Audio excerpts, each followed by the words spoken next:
What's up, man? It is Saturday. It's Saturday. It is Saturday. Yeah, we never tape on Saturdays. We did. You remember when we were supposed to tape on Mondays? Yeah, I don't think it's gonna have to happen eventually. You're like, I might every once in a while go to blah blah, and then now it's almost every week. Yeah, but we did like tape that. on one Saturday. It was one Saturday? The first one. Oh shit. You did on the Saturday. Can you believe that was almost a month ago? For real? Yeah.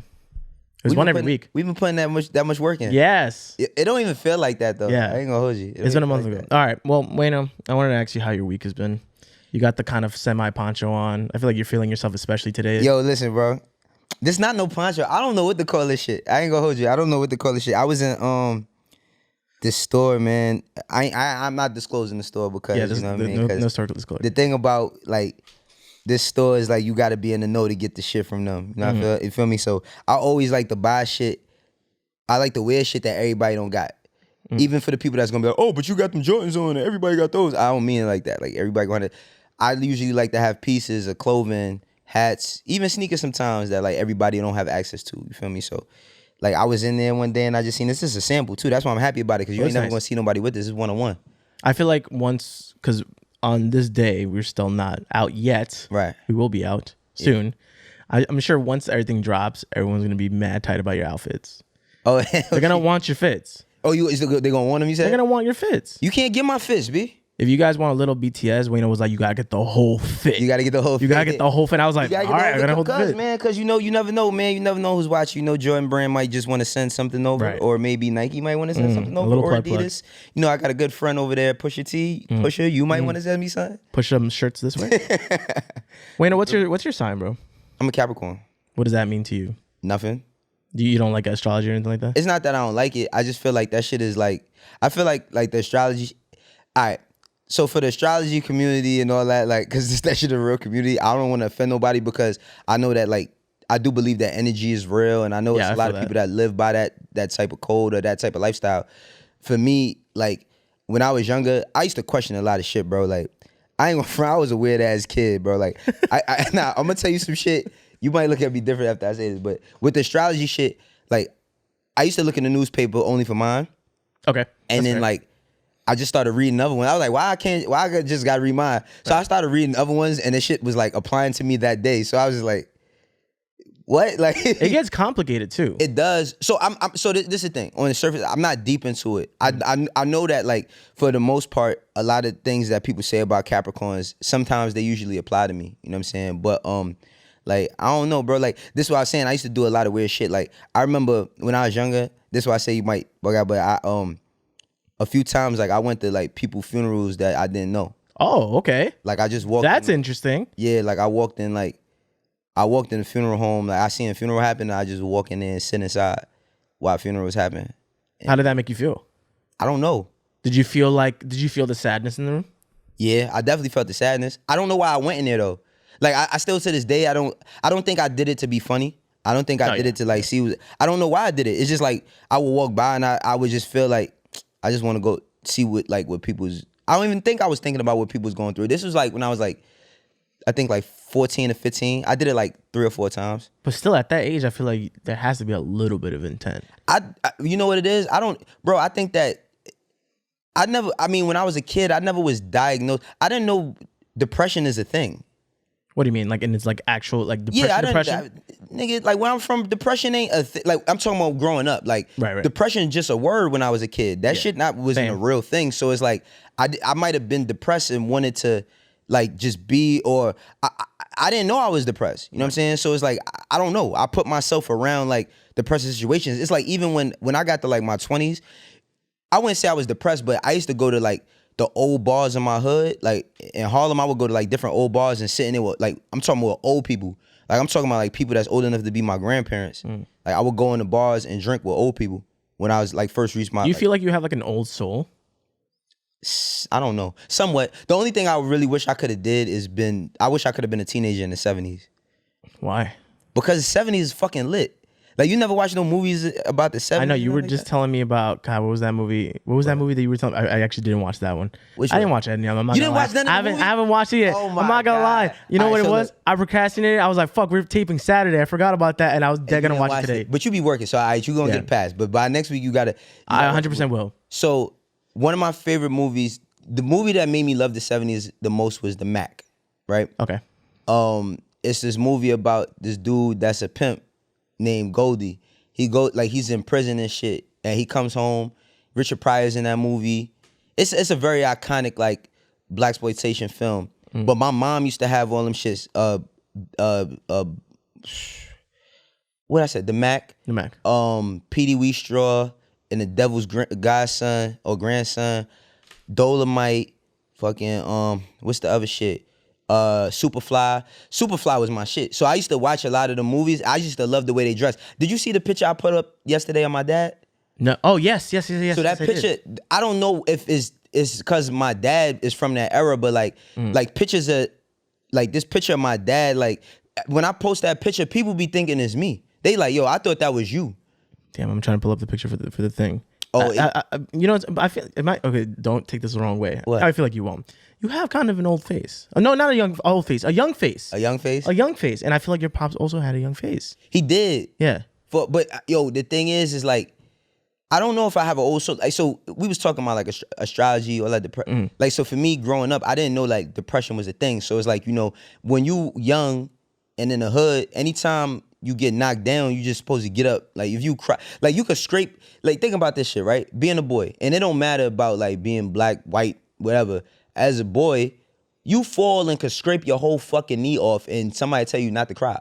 Yeah. That's crazy. If I scrape my knee off right now, I might fucking cry, bro. Cause my shit ain't gonna heal back. My shit not gonna just heal back. You feel me? Yeah. But like, I feel like when I was younger, I used to try to seek. I always seek knowledge from older people. So I remember, I went to this bar one time and I was sitting in there. I was drinking with this old dude. He was old as shit too. He might have been like What's old as shit? 70. Okay, like that is pretty like around that age. And then he was he had asked me. He asked me if I ever read Uncle Tom's Cabin, and I was like, no. And he was like, every black person need to read that book. Did you read it after that? Yeah, I didn't read the whole book, but I bought it after that. Like I really took I really took into consideration what older people said to me, because I'm from that era of everybody telling you respect your elders, like respect your elders, respect my mom. You should. Yeah, I mean you should, but like I'm really from the like growing up in that era, like everybody. I feel like everybody my age wanted to be grown because we seen like being grown seemed fun to us, like seeing our parents drinking or seeing our parents like.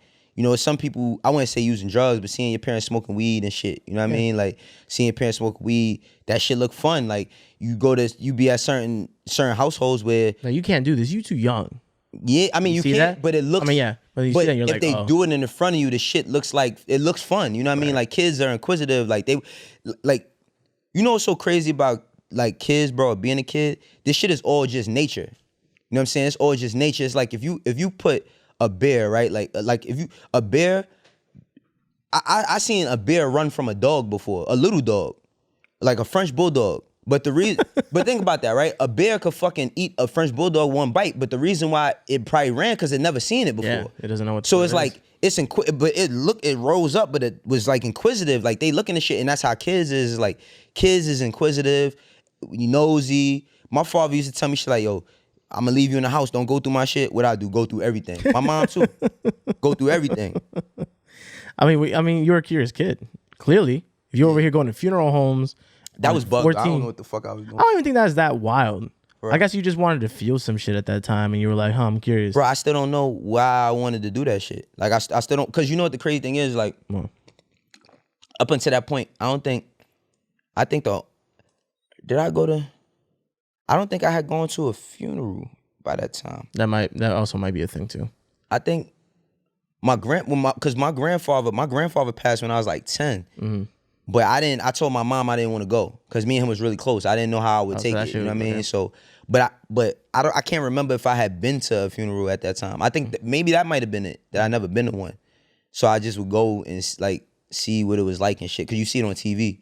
When you were a kid, though, did you have a particular way that... Well, I feel like it's going to probably be movies, but that's just my assumption. But did you have a certain way you kind of I'm not gonna say you escaped, but you kind of zoned yourself out. Oh, from drawing. everyone else. Oh, drawing. Yeah, I used to draw. Oh, I Bro, didn't I know used to that. draw, like, I ain't gonna front, bro. I was just telling somebody this the other day. That's a gift that I forsake. I forsake that gift. Like, because I'm talking about, so I didn't have no, I didn't have no siblings until I was 10. My mom had my little sister. My dad had kids, but I didn't know none of them because I didn't live with my dad. But like, Yeah. so my god brothers, I had god brothers. They all lived across the street. It was 5 of them, right? And one of them, he could draw. So he taught me, like, he would show me stuff. And then like I used to draw, like I was one of them kids that I could look at something and draw it. I could look at anything and draw it. Shit, I can't do that. But the crazy thing about that shit, bro, is like as a kid, like now that I'm older, I understand it. Cause my mother tried to put me in a art school for it. But I didn't wanna, I stopped drawing. Cause the thing was, it was like my secret thing. Yeah. Like nobody knew I could draw but my family. So my grandmother used to have a bunch of ebony magazines. So in ebony magazines, they used to have like a comic strip. I used to copy the comic strip. I would draw the same exact comic strip, but I would put my own words in it. Like I would put my own words in the shit. And then like the reason why I didn't want to draw in school and shit, cause I wanted to draw the X-Men and Spider-Man all day. I didn't want to draw no fucking box and no bowl of fruit. Yeah. That shit is trash. Like, but you know, as you That's so fair though, because I feel like that's the weird shit about art school is that Yeah. I guess they do bring you back to basics, but I feel like imitation in like your sense is a great learning factor. But the thing about it is like learning is a continuous evolutionary process. Right. Like there's no way to like the way we're learning everything right now, 100 years from now won't be anything like how they're learning. You feel me? So it's like, I'm not saying that I was a futuristic kid. It's just that like I couldn't, like my attention span was very, very like, I used to daydream and shit. They tried to put me on them fucking drugs, bro. Like when I was in the 6th grade. That's wow. Yeah, to pay attention because like I used to daydream a lot. And I feel like every adult should daydream. Like I feel like as an adult, you need, like it's necessary for you to fucking sit on your couch or in your bed or in your car or wherever you feel comfortable and just zone out and just think about shit. Damn, you're fucking me up because I don't remember the last time I daydreamed. You don't daydream? Probably when. No, I don't remember the last time I daydreamed. Bro, you know it's so You remember the last time you daydreamed? every second of the fucking day. So you won't even I'm talking. I'm always, yo, bro. No, so the thing is like, all right, my problem is like, I can't stop thinking, bro. Like, Yes, I feel you. that shit, I ain't gonna front. Sometimes it's like, it's a gift and a curse because it's like I can't, like I could sit there and I could like fucking, I'll sit there and I'll ask you, like, if you sitting with me and you quiet, I'll be like, yo, what you think about? If you say nothing, I'll think you're crazy. Yeah. Because I can't stop thinking. So my mind is always, but sometimes that shit almost hurts. Like it be times where I used to try to go to bed and I couldn't go to bed because like I would get a headache because it's like I couldn't turn the TV off. Like in my head, I can't turn that shit off because it's always thinking about something. But the problem is like finding different things to think about. So as a kid, Even now? sometimes like the other night I was up, one of my homies, like he doing some shit, like some big shit, and I was with him in LA at his crib and shit. His crib is massive, some old crazy shit. I'm at his crib and like, of course, I'm not a person that anything. I don't get motivated by materials. I get motivated by like process and like accomplishment. Damn, same. You know what I mean? Like, but by the time like everybody else knows my accomplishment, I don't care about it. So like, I go to his house. I'm in this massive fucking, his house is like a supermarket. You know what I mean? Shit is crazy. So when I go back home, I got a nice house too. You know what I mean? But I'm motivated. So I'm thinking about all these different things. And like, I was trying to go to sleep and then I had to get up and I wrote some shit down for something that he doing. And I gave him like this plan and I'm like, yo, I think we should do something like this. And he was like, oh, that's amazing. Like it was like 5 sentences, but he was like, I'm gonna flush it out. Like I'm gonna dig in on what you said and I'm gonna like switch some things around. I'm gonna flush it out into an idea, but it'd be hard for me to not think. So what I'm saying about like with me drawing, how I forsake that gift, bro. You know how hard it is to tell a kid to be responsible, bro? Like, Oh yeah. that shit is hard. I notice it with my kids. Like, it's a simple task. Take out the garbage. When you're an adult, you can understand that, because when you're an adult, it's so hard to achieve things. When you want to achieve shit, you do almost anything you got to do to get what you want, right? So like for a kid, it's hard for them to like compute, do this simple thing and get this and you reap a benefit. Not all kids, I'm not gonna say that, but like most kids that's like lackadaisical and just chilling, they not gonna be as attentive because they got other things on their mind. I haven't heard the word lackadaisical in such a long time. Bro, I use that shit a lot. I don't even know why I heard that word, bro, but I use that shit a lot, bro. But like, so I'm just saying, it's like my mom, she tried to put me in school. I'm not drawing no fucking boxes and no geometric shapes and all that. So I gave up on it, and I feel like I fucked up. I didn't fuck up because I feel like I still got like the mind of an artist, but I can draw. Like if I sat down long enough, I just don't have the patience. I think you just really enjoyed the creative freedom, and once you felt like there was some sort of restriction, you were like, all right, I'm kind of out from this. But I want people, and that's the thing. It's like, yo, bro, I swear, I can't come across nobody and not try to like boost them up. What do you mean by boost them up? Like, all right, if I meet a person, anybody, I don't give a fuck. If you told me tomorrow, yo, if your cousin was in here, like we recording and you like your cousin in there, and your cousin is like, oh, man, I make shoelaces, right? And I'm like, and he or she was like, yo, you know, I'm doing a shoelace thing. I'm trying to make like these custom laces. I just said that because I looked at my foot, but like, I make these custom laces, but like, I don't know what could be my twist, bro. I'm not going to leave them. I'm not going to stop talking to them until like I give them something that they could use. I don't know why I'm like that. Like for one, I talk too fucking much. I know that. But two, I can relate. Exactly. But at the same time, it's like I just be feeling like I want everybody to feel like they could fucking get something out of life. You feel me? Yeah, I feel like that's such a curse, yo. It's a gift and a curse. No, because I do that with my friends. I feel bad because sometimes I feel like I might overwhelm them because I'm just trying to. I think you just have a knack for finding a solution. I think you know. I don't. But you know what? I don't look at it like that. How do you look at it? Nature.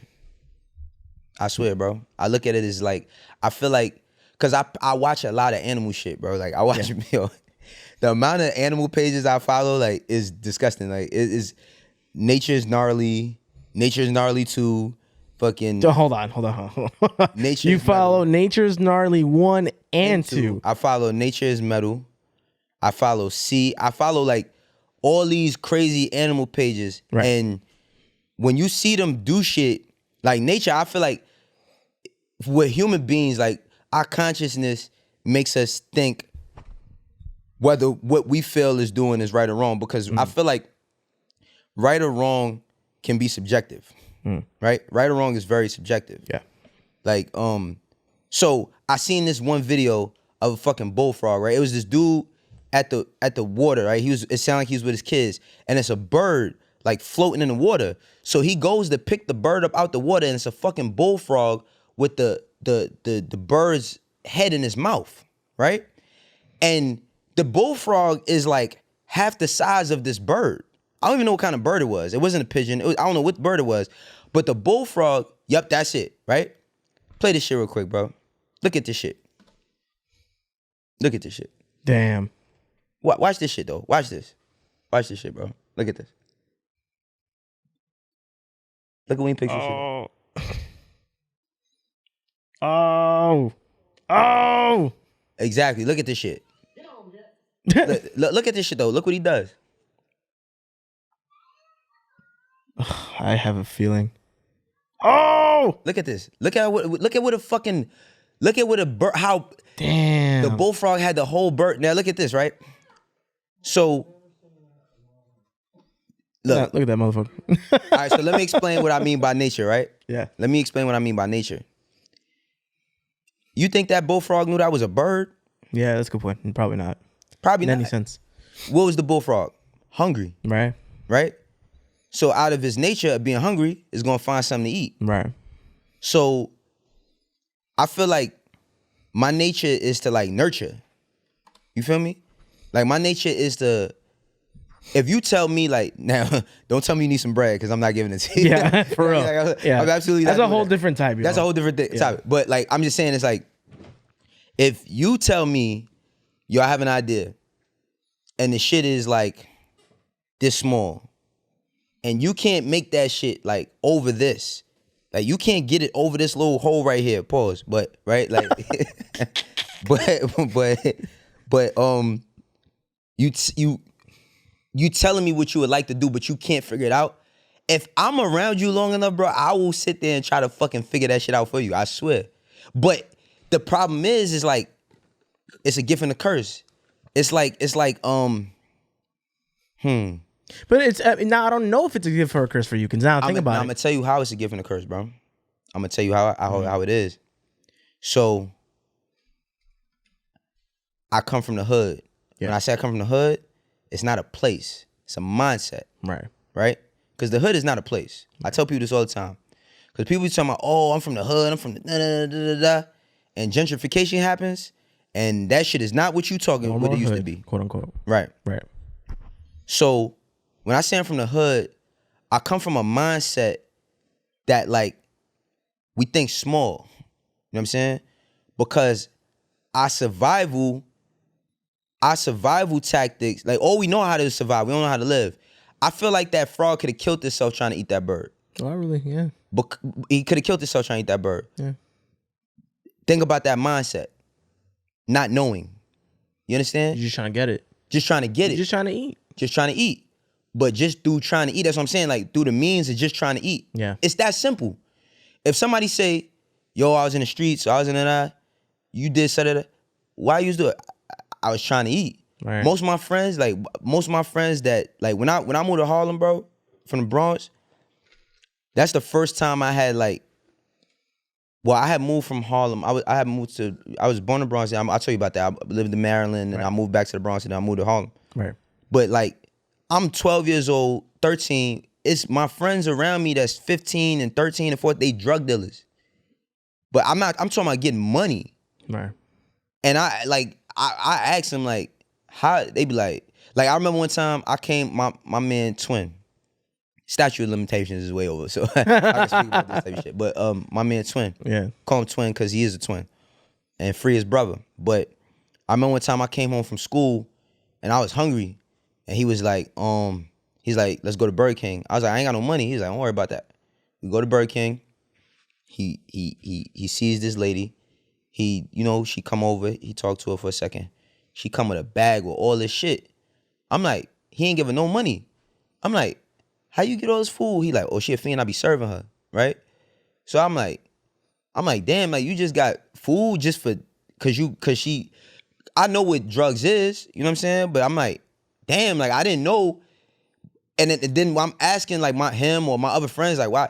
They not doing this because they trying to be Scarface or they trying to be the biggest drug dealer or a legend in the streets. A lot of them was doing that shit out of survival. Yeah. But when your resources is limited, like you only going, when you got that mindset, you only going to look but so far. You know what I'm saying? That's why we rep a block.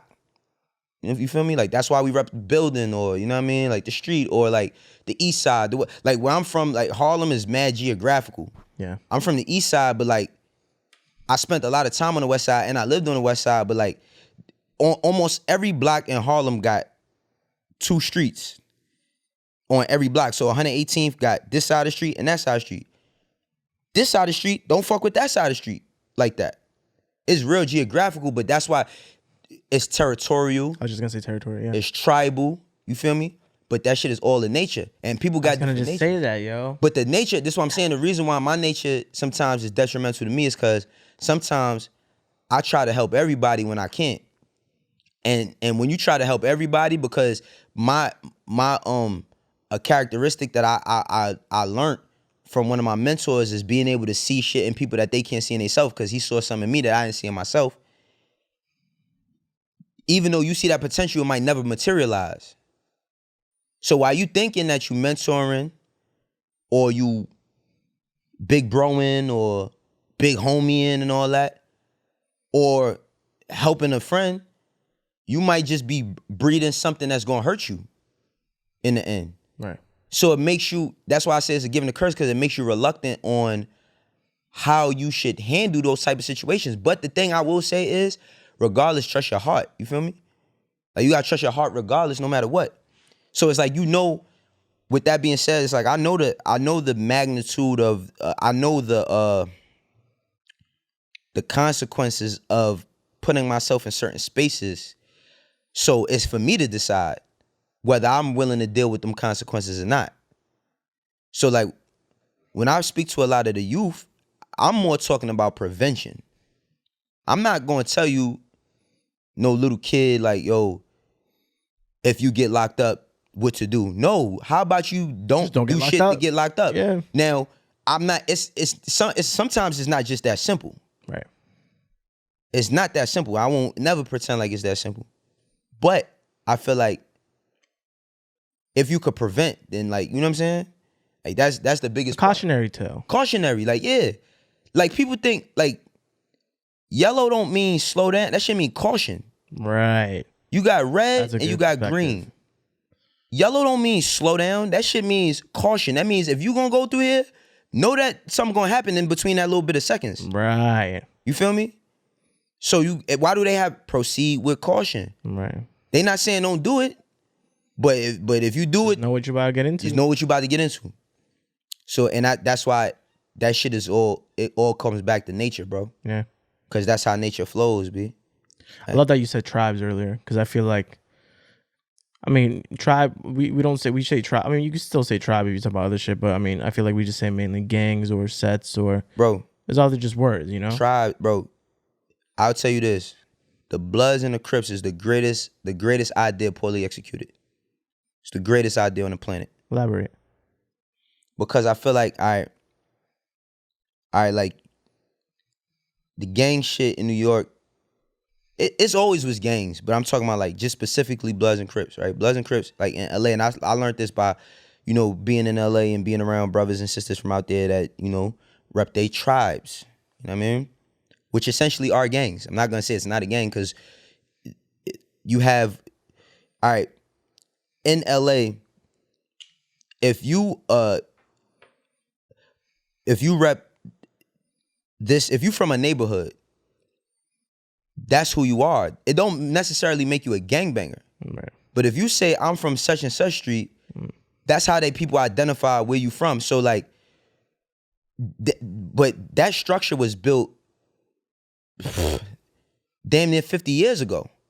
And that structure was built, it wasn't built as a, like, I feel like a lot of the messages get misconstrued, and I can't speak for California people because I'm not from California. And I know a lot of stories and a lot of history, but like, I look at the Black Panthers, and the Black Panthers was such an amazing idea. Did you watch the Fred Hampton movie? Yes, I did. All right, so think about the Black Panthers, something that starts in a community for the people, right? People policing their own people, right? Which, like, I feel like almost every person of color is allowed to do that but Black people. Like, there's a Chinatown in any city, any place you go on the planet. There's a Chinatown, a Koreatown, a Little Italy, a Mexico, Dominican spot over here, Puerto Rican spot over there. I grew up in El Barrio on the east side. Yep. So I grew up around Puerto Ricans. Like, I grew up in a Puerto Rican neighborhood, but the whole strip, I grew up in the epicenter of the Puerto Rican festival. But 2 blocks down is the Mexicans from third to Pleasant. It's Puerto Ricans too, but it's like that's the Mexican community is all in there, right? So I feel like when it comes to why I said like Bloods and Crips is the greatest idea poorly executed is because it's brothers who like a lot of people try to dress it up for what they want it to sound good for, right? But essentially it ended up becoming like a fraternity that people follow all around the world. You know what I'm saying? And that's due to influence. So you look at like, and I just say this specifically, like I'm cool with some of the brothers and the sisters from the 30 Crips, you know what I mean? In LA. A lot of good people over there. But it's people who follow their ways and their teachings over here. and all throughout America. Think about if the ideologies of those teachings were used for more building, which they say a lot. Everybody says it's for that until an indictment comes. You feel me? Like, because they reverting back to what? Nature. Right. And when your Survival. survival, and when your sources is limited, your resources is limited, your education is limited, you going figure out however you gonna eat. You know what I'm saying? You going shit. You could see people who have, I forgot what movie it was. Everything with me is a movie, but it was a movie where a plane crash happened and these people was living, but they had to revert to cannibalism to survive. Forgot what it was. It's a movie that came out in the 90s. It's an airplane crash. I don't know if it was a true story or not, but like, It's called Alive. Where they had to revert to cannibalism to stay alive, right? Ethan Hawke, Josh Hamilton. Crazy. Most foreign concept ever. Because you want to know why? Because you could go get a fucking hamburger. Right. You feel me? You could go get a pizza. You could go get whatever you want. But if a person is trying to survive, what they gonna do? So that's why I say like, but like black people, we tribal. And that's not just black people. Everybody want to feel like they're part of something. Everybody wants. That's why people join religions. That's why people join gangs. That's why people join fraternities. Like that's all the different. That's why people join sports teams. It's almost the same structure, and it's a structure that America built. Yeah. You know what I mean? It's a structure that America built. Be part of a community, period. Be part of a community, period. The red and the blue, them states. But when they start flipping, look how they start switching on each other. Right. You feel me? Because of the mindsets. That's why I be saying the hood ain't a place. Because we I don't even know how the word, I mean, hood is just short for neighborhood. Right. But like that mindset that we implemented, people got that in the burbs, but they have their version of that shit. I guess community doesn't sound as cool. It don't. But I love community though. Yeah. Because like community, bro, is like, that's where you learn everything.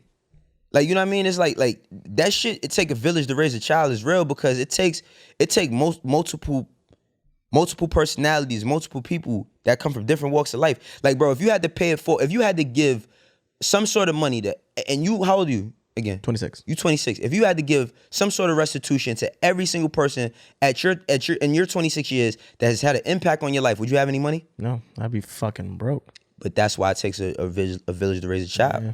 You feel me? Your environment, I feel like a lot of people forget how important your environment could really build you. It's everything, bro. Your environment is everything. For the better and for the worse, too. Absolutely. Hell yeah. For the better. But the thing is like, sometimes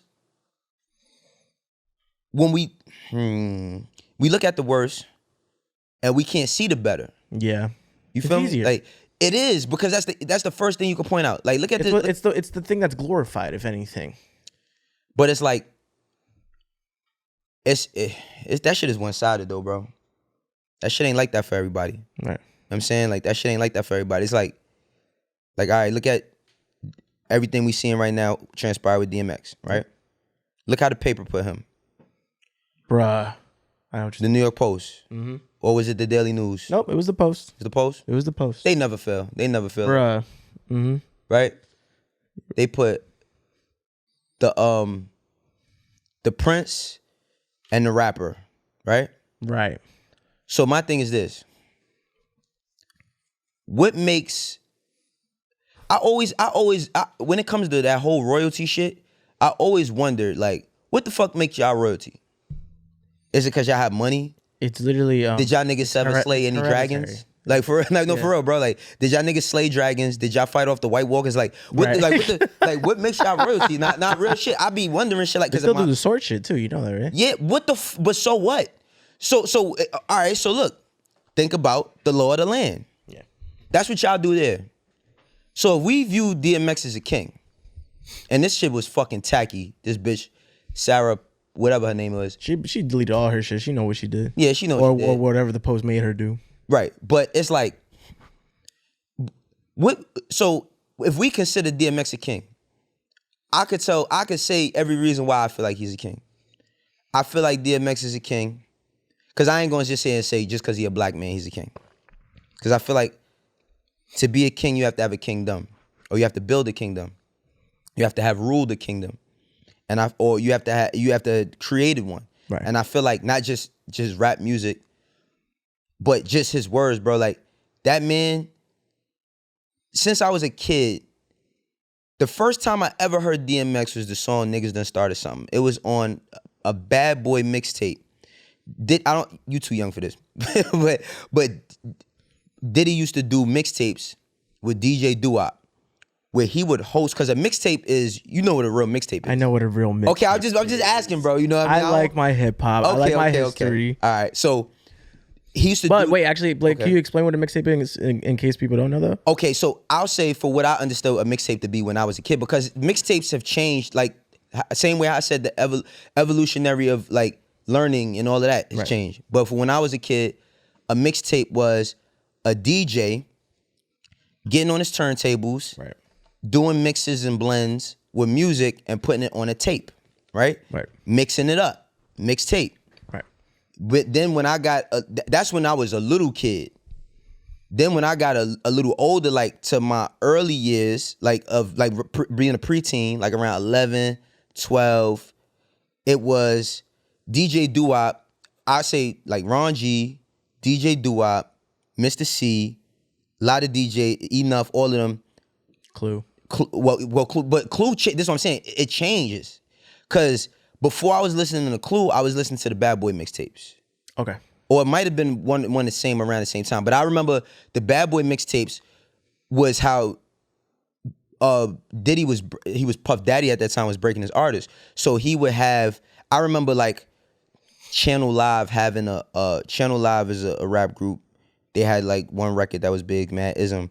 They had like what was they had a fucking what their hit was? Mad Ism. That it is right there, featuring KRS-One. But they had a freestyle on one of the Bad Boy mixtapes, or it might have been a Clue. I can't remember, but that's the first time I ever heard DMX. Niggas Done Started Something came out in 1995. DMX album didn't come out until 1998, and that record was still on his album. But the first time I heard DMX, he sounded 8 feet tall. You know what I'm saying? He sounded like this big guy. And what I'm speaking on is me considering him a king. Like, we didn't have social media and everybody wasn't on TV. Right. So by the time I did see DMX, like I explained to you before, you know, my man's father, my man Troy, his father owned a cleaners on 135th Street, and DMX man's owned a beauty salon on 135th Street. So DMX, like I used to be over there. We used to go over there to show my man Troy, and DMX used to just pop up over there all the time, every day, all the time. So I like literally some days he's standing outside, he might give us $20 and tell us all go to the store. You know what I'm saying? He might sit there and play a song that we never heard before just to see everybody on the block reaction. Right. So why is it that when like somebody from our community passes away, we gotta hear about their trials and tribulations? Bro, he didn't even pass. He transitioned.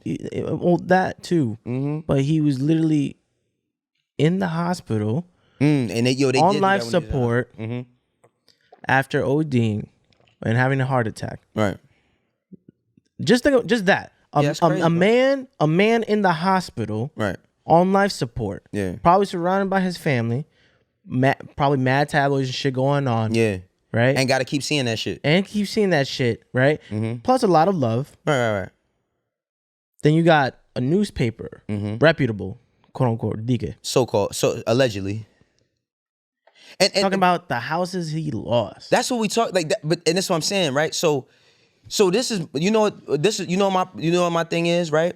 So when a person like myself or anybody, when we start bringing up something about race and somebody says, "Why are you making it about race?" That's why. Yeah. Because it's always about race. Yeah. No matter how far we think we've come, I don't give a fuck how many white people go to Black Lives Matter, whatever rallies and none of that shit, or how many times Michael Rappaport recite a verse from somebody, you know what I mean? Or how many times, whatever. I don't give a fuck. Bro, it's always gonna be that, bro. The thing is that I only respect when it's shown. You feel me? Like I respect when you honest enough to stand your ground on that shit and how you feel. Cause I feel like that's the only way that people are able to have forward going conversations about what makes them uncomfortable. You feel like, all right, so look, fucking, like racism. I feel like there's humor. That's why comedians are great artists, because they can make humor into anything. Now, From anything. but I feel like the art to it is knowing how to do it. Because you can say some shit that is offensive, but that's funny. Yeah. But I feel like the art to it is making people comfortable, which some people lack. A lot of people lack. And you gotta watch what the fuck you say, because when you put shit out there, man, there's people that's gonna hear that shit and they gonna feel away. They either gonna embrace it or they gonna shun it.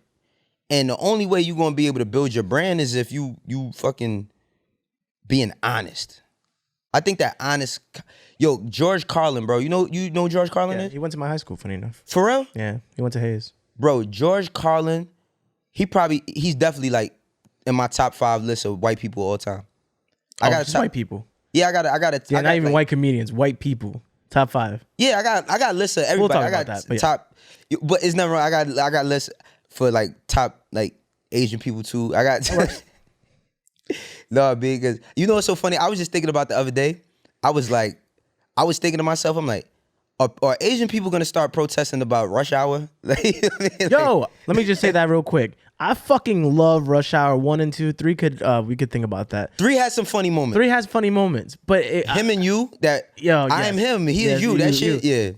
Yo, I don't know, yo. They were talking about that before and Stop Asian Hate, but before that all happened, like before it surfaced strongly. Yeah.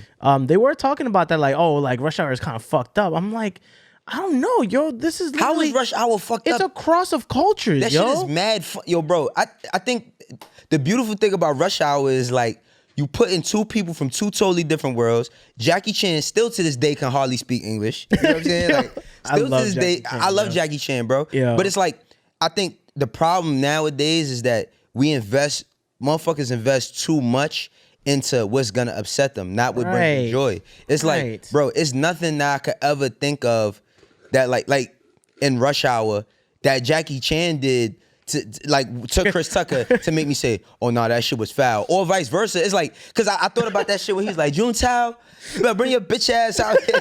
He said, yo, he was like, yo, man, yo, it's just so many funny moments in that movie, B. And it's like, we at a place now where like, what the fuck is funny?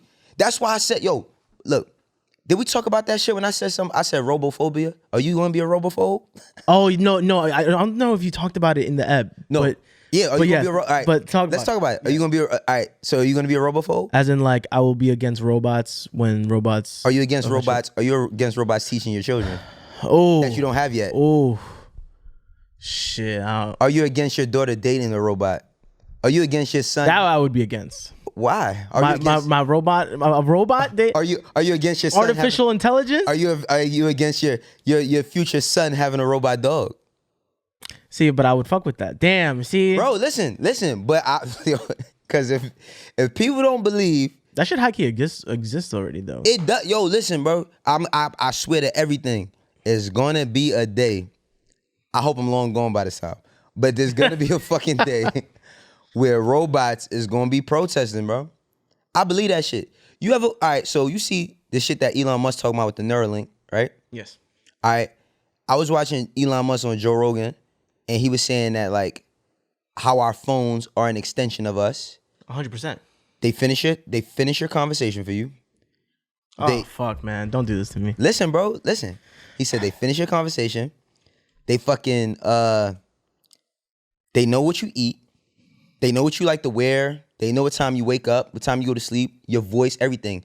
There's going to be a point in time where the cloud, you'll be able to upload, like all of that info, all of that intel and info will become a part of a cloud. And you'll be able to put that cloud into something and put it into something that moves around and speaks and all that. Oh my fucking God.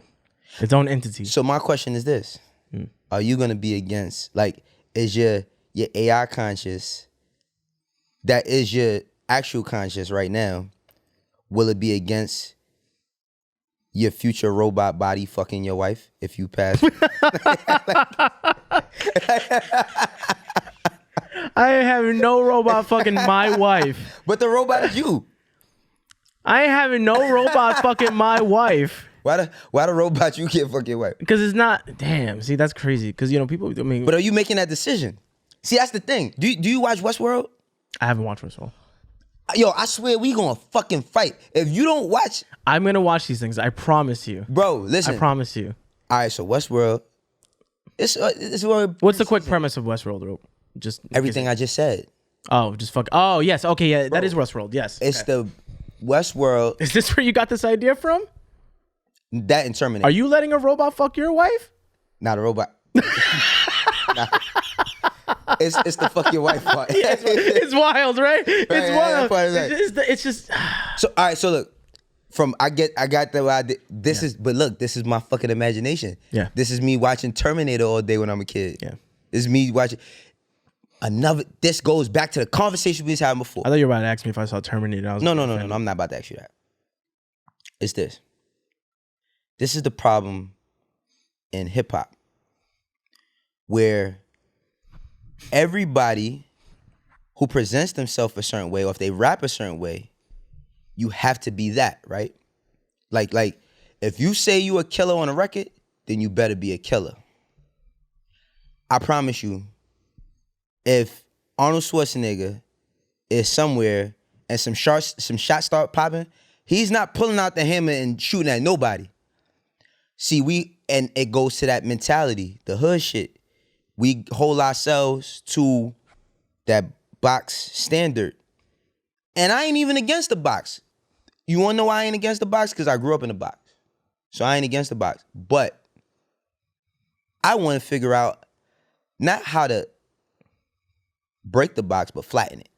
Yeah. Feel me? Yeah. I don't wanna, cause I love the hood. I love the hood, bro. Like, I remember one day, I went, like, moving out of Harlem. I went to Harlem one day and I went to go get something to eat. And I ordered some food and I swiped my card, right? So the shit ain't work. So I swiped my card again and the shit ain't work. So I was like, I said to the girl, I said, yo, what's up with your machine? This shit broke. She's like, probably your broke ass card. Yo, bro, that shit gave me so much fucking life, bro. Of course. Oh my God, yo, that shit felt, and we both laughed. Like I wasn't trying to insult her. She wasn't insulting me. Right. But that's the hood. It's the situation. And then we ran it again and it went through. It went through, yeah. Okay. But it's like, see, I love that shit. Cause I love my people. You know what I'm saying? And it's like the people here's the box again. Here's this fucking box again. All the people that's saying, oh, all of a sudden y'all love DMX? Come on, bro. Like, that niggas gotta chill. It's like, bro, look, all the entertainers that we grew up on, we love. We might not fuck with them here and there. Yeah. Because they human beings. They might do some dumb shit. We might laugh at them. We might joke on them even. You know what I'm saying? For certain shit. But when they pass away, yeah, we gonna show remorse. Yeah, we gonna cry. Yeah, I like the DM, like now, don't get me wrong, I seen a lot of people clout chase a lot of people's deaths. Of course. But the DMX shit, bro, I tweeted this shit. I was like, yo, the love that's being shown online is so tremendous, right? I said, because like, bro, I seen so many videos of DMX that I had never seen. Same. Never seen. And all it showed me is that man was willing to give his time to anybody. Anybody. And not only was he willing to give his time, bro, he prayed with people. He took as many pictures as he could. He might have rapped with people. I remember the shit with him. You seen the shit with him and Benny the Butcher and Zoe Dollars when they ran into each other in Miami? I think so. And they was rapping and shit. Like, I think Benny was playing him some music and shit. And I'm like, yo, bro, there go that same, look, that's the same, look. Yeah, right there, that vid right there, right? He playing. As that energy is. Yeah, right? So look, this is 38-year-old me, right? Looking at this and thinking back on when I was 15 and I used to see him on 135th and 8th and how he would do the same shit. You feel me? So it's like, with that being said, yeah, that's a king. Yeah. You know what I'm saying? Like, yeah, that's a king. Like, rest in peace to X, B. Cause that shit, man, I ain't gonna front.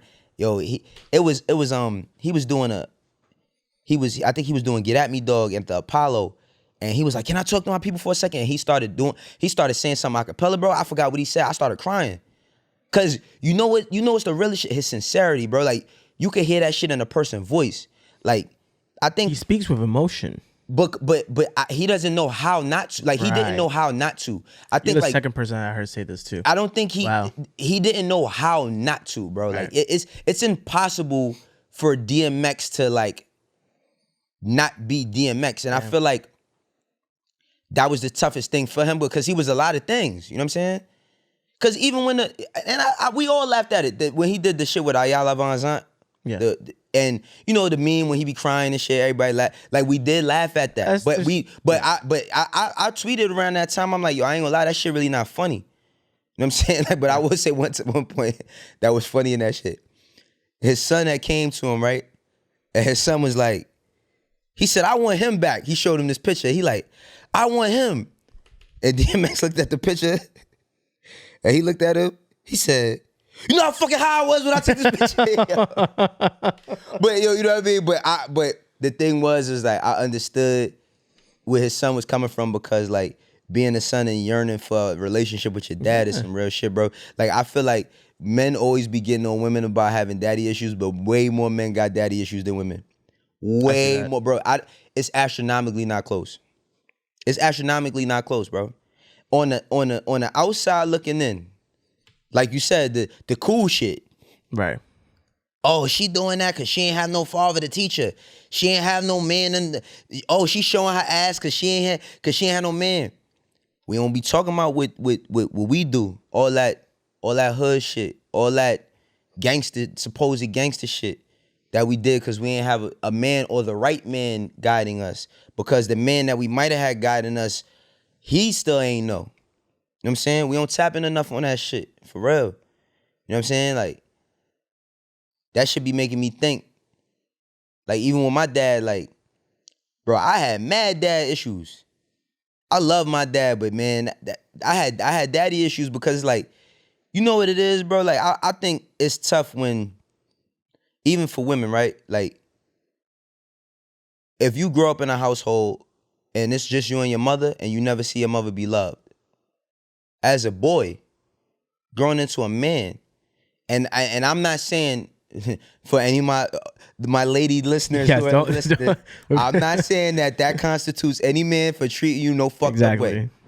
What I'm saying is that what made me want to love a woman or treat women nice is because, not that because I did see certain men in my mom's life. You know, my mom, she never was with my father in front of me. They broke up by the time I was born.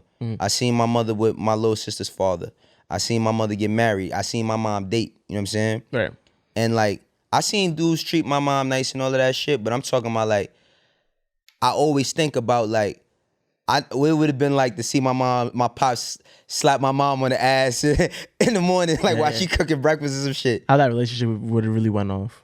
Yeah, or how it would have made me as a man. Like how I would have dealt with things as a boy growing up. In hindsight, do you think it would have made you more loving? Nah, hindsight is always 20/20. Because I feel like you're a loving person. I am, but that love, bro, the love that I'm a very low, bro. I ain't gonna lie, yo. I'm a very loving person, but that shit comes from my mother and my grandmother. And I say my aunt too. Like my grandma, I tell you my grandma was just passed and shit, right? R.I.P. Like my grandmother had only 2 kids. She had my aunt and my mother. And then I got a bunch of girl cousins. You know what I mean? My aunt had 2. Right. 2, and then I was born, and then 3, and then my little sister was born. So my love, I would grow up around love. I grew up around them, but women, and that's the thing. It's like I was the only kid on the block that ain't had a big brother. So it's like, man, he saw, because I would cry like, yo, bro, when I get mad, I used to cry, and they used to be like, yo, he like that because he don't got a brother. Damn. Like, that nigga ain't got no brother. That's why he act like that. But my love come from my grandmas, bro. It's like they nurtured me, bro. Like, and that's why I say like my nature is nurture, Right. because it's like my grandmother the love that they put into me And I ain't gonna front, my shit grew cold, bro. Like, my grandpops passed, I grew a little, like, cold because I didn't understand death. So, the crazy thing, Ed, bro, is like, I tell you this, bro, and I don't really say this shit. My dad with my kids, my dad loved my fucking kids, bro. I swear it. Like, my dad did everything with my kids, specifically my son, that he never did with me. And it used to be times I would look at my dad, and I used to hate that shit. Because I knew that one day he was going to go. Yeah.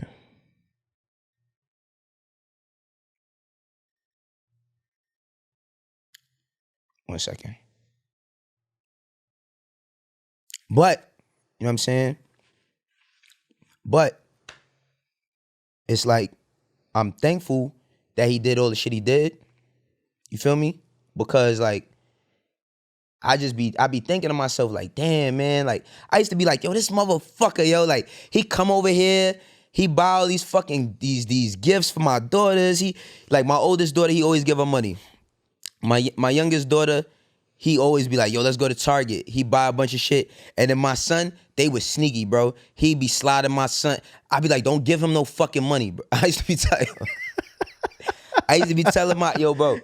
I used to tell my dad, I used to be like, yo, daddy, don't get, like, one day he called me, he's like, Wayne. I said, what? He like, yo, it's okay if, he's like, I want to buy Kasir or something. I'm like, what you want to buy him? He like, I want to buy him this MCM book bag. I'm like, what the fuck you mean? That shit is a $800 book bag.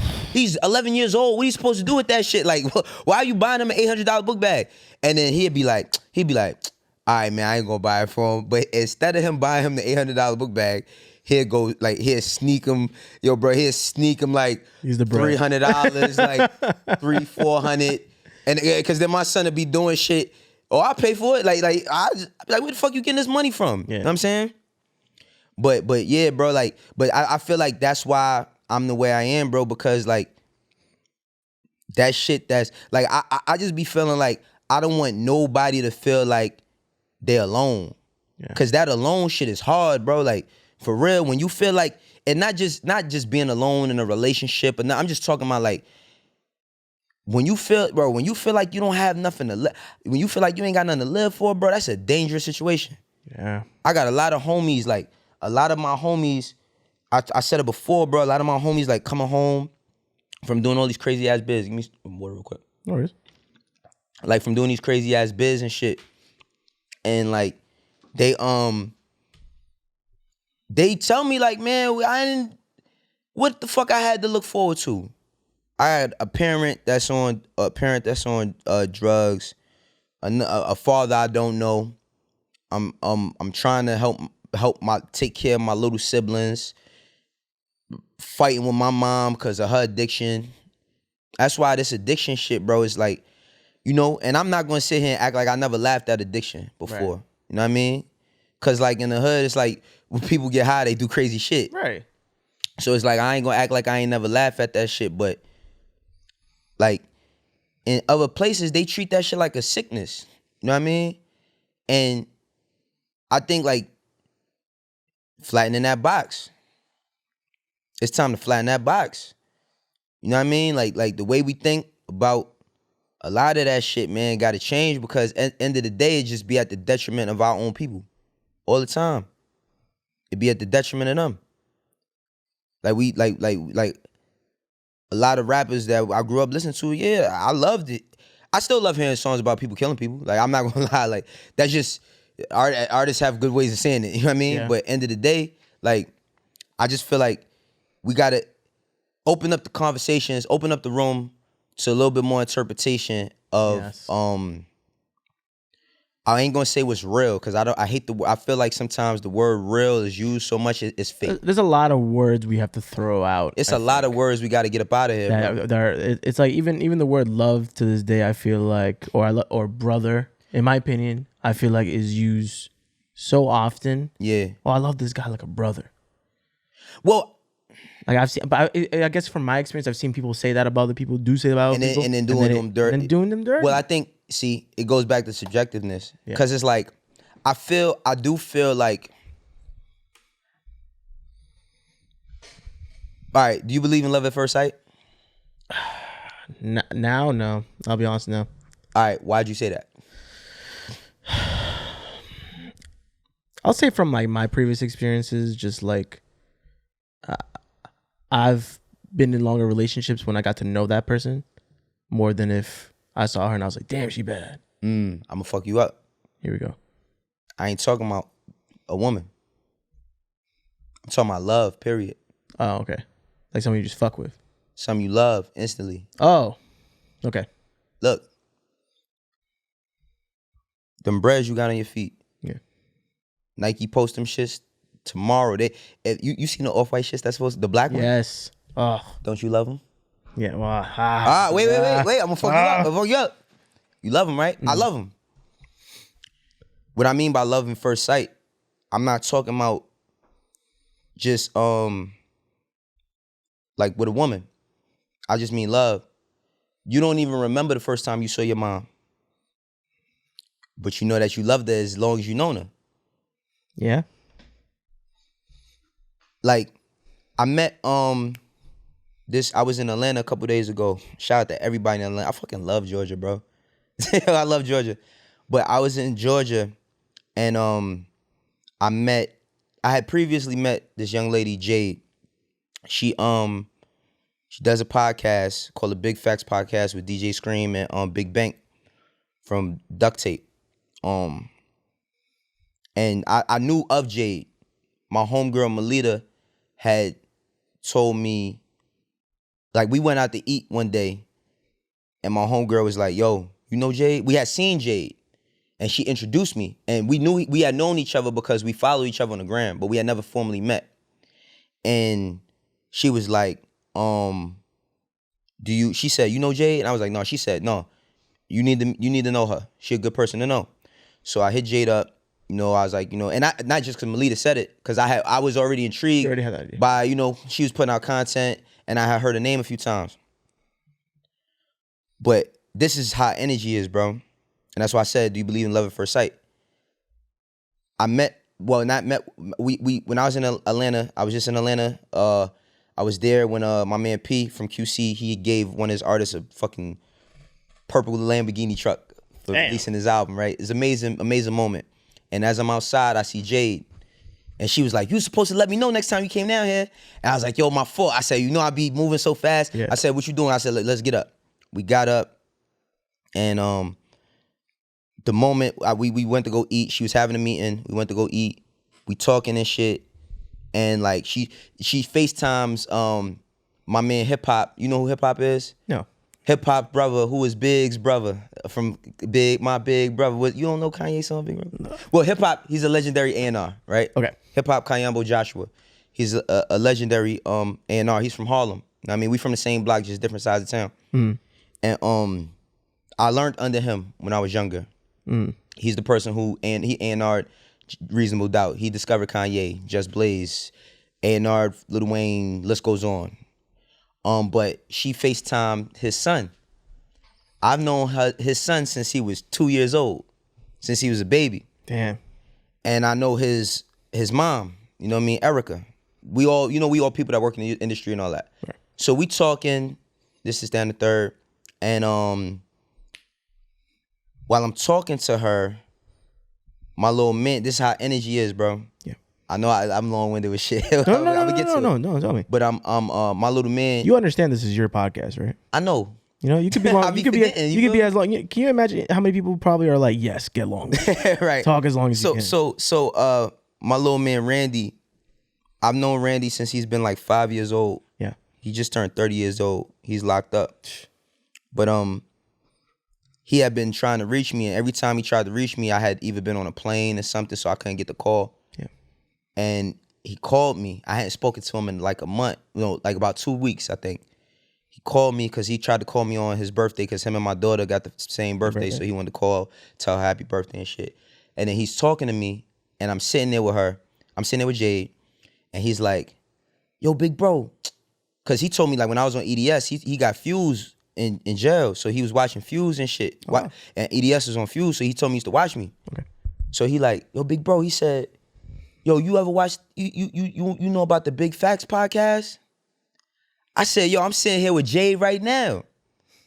So I gave him the phone. I said, Jade, this my little man. He locked up. He a fan of you. She get on the phone. She talked to him. You know what I'm saying? Gave him some kind words of encouragement. Made his day. But the reason why I said love at first sight is because I feel like I known Jade for a short amount of time, but I already feel like I love her because of like a connection we made.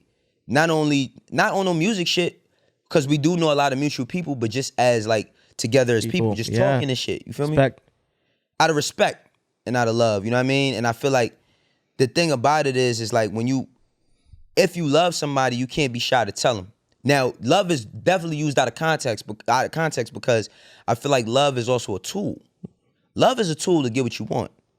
Because as a young man, when I was a young boy, I used to tell girls all the time, I love you. Oh, yeah. You know what I mean? Like, yeah, I love you. Because I'm trying to see something. You feel me? but that's just being a teenager. Yeah. And not really knowing what love is, but I do believe in love at first sight. But I believe that love at first sight has a deeper meaning, more than just like being in a relationship. Because a relationship is not just with a woman. A relationship is with you have a relationship with you. Like you be like, yo, you cool with? He be like, yeah, we got a relationship. Like we kind of cool. Like with a homie or something. You know what I'm saying? But then you be like, yo, that's my man. Like yo, you feel me? So it's like you can feel that. You know the difference. Exactly. So it's like when it comes down to it, that's something my dad told me. My dad told me one time, he said, and this is way before he passed, he said this to me a couple years ago. He said, Wayne, I always feel like if you lived and you loved, then you've lived. No matter what you've loved. Like if you got love in your heart for anything, you know what I mean? Like not necessarily just your significant other or the things you do. Yeah, just if you've loved, you've lived. Yeah. Like if you've lived without love, then you've never lived. You know what I mean? And that's why like we can't stray away from love. And when I say love, like we got to stop thinking about just love with the opposite sex immediately. Right. You know what I'm saying? Because it's like, we just got to, it's flattening that box, bro. Flattening that box. Opening up the community. That's a fact. Yo, man, it's so many talented people. It's so many talented people in all of these places, bro. Like, I go to all of these places and it's like, it's so many people that want to do something with themselves, you know what I'm saying? And it ain't just about entertainment. Like, my man, little sister, Nene, she wrote a book. I think it's a children's book. I'm going to find it because I got to big her up on it. But I watched her, she a grown woman. She a mother. You know what I mean? But she grew up in the same community I grew up in. You know what I mean? I watched her grow up, but she got talent. You know what I mean? And I feel like the word talent, that needs to be changed. Because when we think of talent, it's always singing and dancing and fucking athletics. Yeah. Like, just, if you're not athletic, that don't mean that you're not talented. You know what I'm saying? Like, intelligence is a talent. You know what I mean? Like, educating yourself is a talent. You know?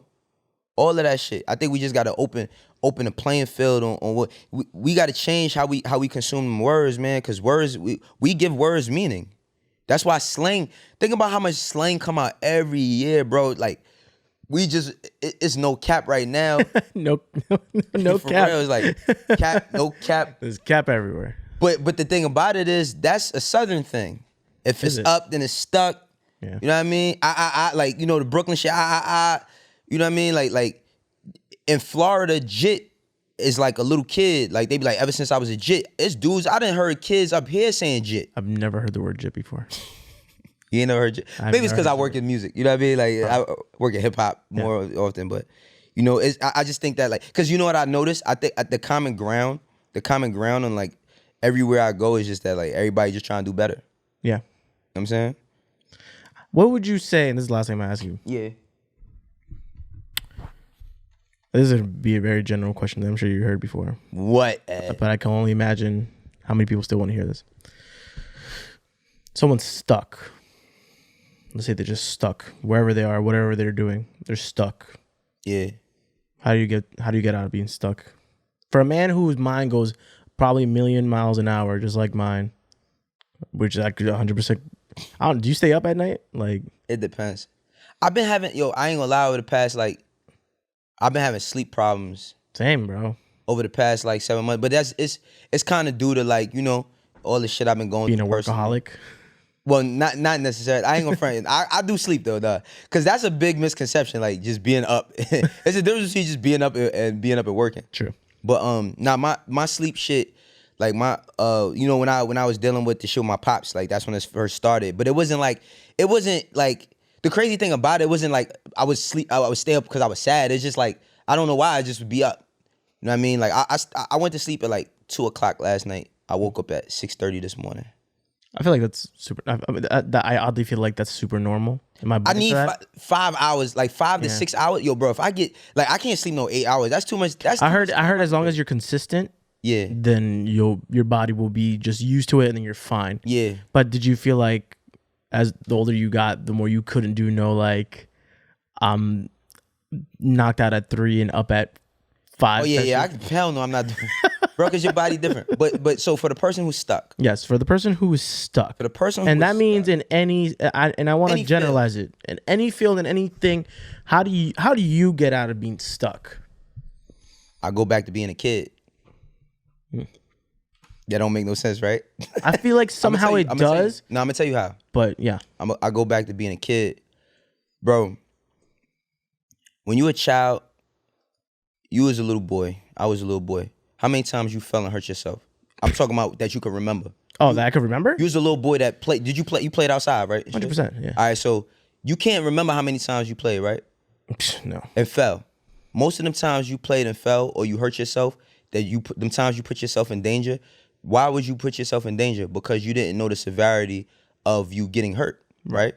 So, don't be childish, be childlike. I heard Michael Jackson say that. Pause. Because there's gonna be people before you steal Michael Jackson's right. But I feel like we never stop growing up. But we get to these ages and we tell ourselves, we put these expectations on ourselves that we're supposed to be a certain type of person or have a certain type of thing or be a certain type of way, or it only could be this. By the time I'm 30, I need to have the big house, the nice car, the dog, the kids, the this, the that, the these societal things that we put out on ourselves. And then when we don't achieve it, we get all this fucking anxiety and depression, right? Now, what I'm saying about being childlike is when you feel stuck, do something that you used to do as a kid that made you feel free. Damn. That made you forget about that. Bro, you know what I do? When I'm having a hard day, I'm going to tell you this because I know, me and you've been learning each other. Yeah. If I'm playing 2K, don't call me, bro. Right. I swear to God. If I am I'm sick right now because there's something wrong with my PlayStation. I know. I told you, right? Yeah. But if I'm playing 2K online on one and head up mode, that's what I do. Or not just 2K. Sometimes I play 2K. Remember I was talking about Ghost of Tsushima, yeah. Spider-Man, Mortal Kombat. Just playing video games, bro. Yeah. That takes my mind away from all the seriousness. Damn, this is fucking me up because I feel like I just brought that relationship back to myself. What, with the game? Because of the pandemic, yeah. Yeah.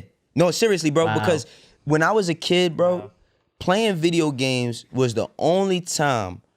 I told you, I used to sit there, bro. I used to get in trouble in school because I used to sit in class and be like this all day. Like after I would sit in class and be like this and lean on my chair. And they used to tell my mother like, yo, like they think it's something wrong with me. It's not nothing wrong with me. I'm just daydreaming about playing Street Fighter. Which, if I would have stayed with that shit, I could have been a fucking world champion winning millions of dollars. I heard. Do they know about your hustle?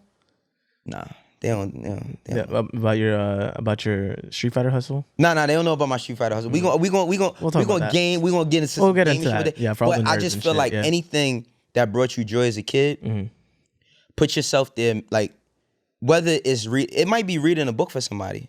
You know what I mean? Some people read, like, what's crazy was when I was a kid, the only time I read books is when I got in trouble. Like, Fair. yo, bro, it took me like 4 years to read the Three Musketeers. Like, my mom made me read that book because every time I get in trouble, I used to have to read that shit. Yeah. And then after I got out of trouble, I wouldn't read it. Shit, it got you to read the book. Right. But it might be reading. It might be playing basketball.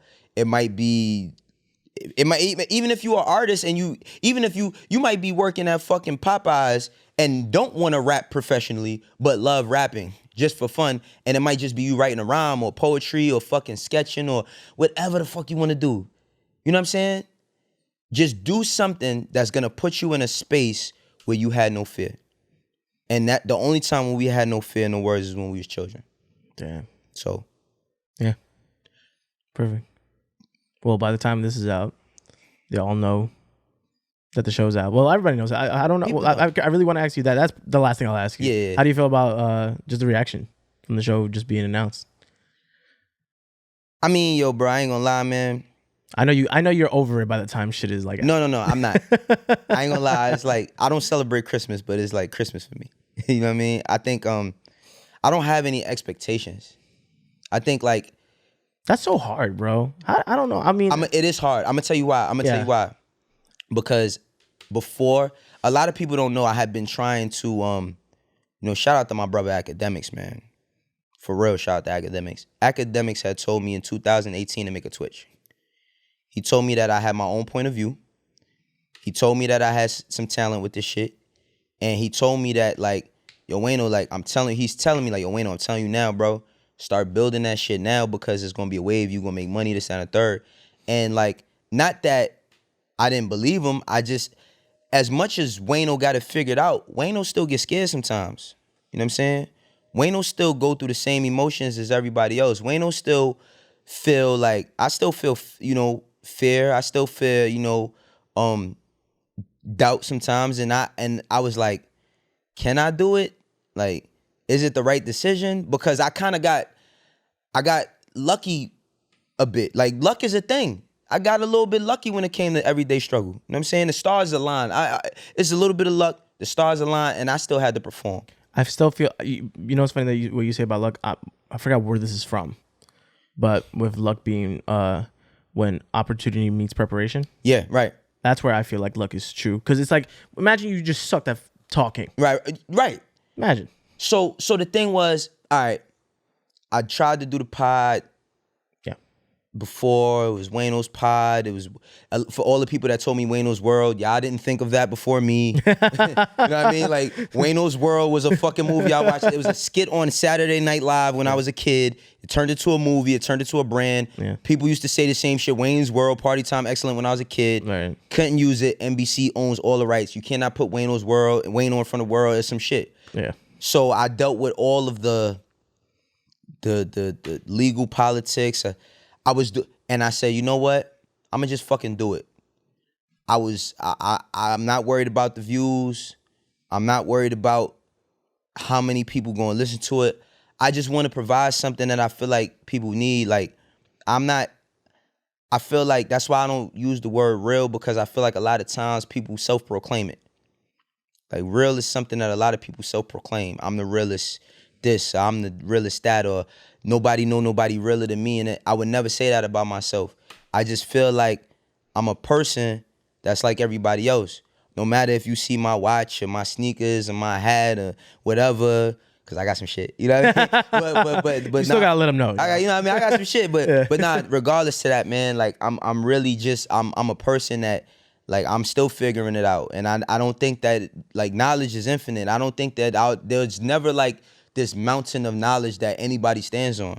And I think that, like, for what I'm trying to build here is just a group of people that's willing to climb that mountain with me. Right. You feel me? Like, I'm just trying to put on for the people who, like, like, it ain't like what I'm doing is not for nobody specific. Like, I know I speak for a specific crowd, but at the same time, it's like, I feel like I could talk to anybody, man. I feel like I could talk to anybody because I've been in corporate America. I've been in the street. I had a regular job. I tried hustling. I tried gangbanging. I tried, I run my own business. I've worked for people. I got people that work for me. I've tried a lot of different things, you know what I'm saying? And I feel like what's gonna keep me here is my experience. And ain't nobody got the experience I got. Cause that shit is mine. I own mine. Feel me? Yeah. I own my experience. That being said, if you want to hear about this experience, you can hear it every Thursday. Every Thursday on every platform you can think like, of. and on YouTube and like that. And with that being said, Eddin, my brother, peace. Yes.